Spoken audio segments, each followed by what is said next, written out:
आधी हा चल ना आपण आंबे खायला जाऊया. काय आंबे? अगं तू गावाला आलेस, आंबे वगैरे असं मोठं काहीतरी बोलत बसायचं मग नाही, काय नॉर्मल बोलायचं. आंब आंब खायला जाऊ, कसं बोलशील? आंब. आंब. गुड. हॅलो, हा तुझा आवाज नाही येते मला, जरा नेटवर्क मध्ये येशील का? हा नेटवर्क मध्ये ये.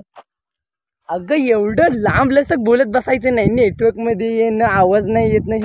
एक नॉर्मल छोटासा शब्द आहे इकडे आमच्या गावाला, कोणता? सांगू? आ असं बोलायचं, मग लगेच समजतं. नेटवर्क नाही, कसं बोलशील? हा? हा हा. आधी जरा ती बॉटल दे ना. अगं बॉटल वगैरे एवढं नाही अवघड करायचं ग, ते तोंड वाचवायची गरजच नाही. एवढं बॉटल कसं नॉर्मल बोलायचं. बाटल दे, कसं म्हणशील? बॉटल दे. दे आणि पाणी दे. आधी ही बघ करवंद.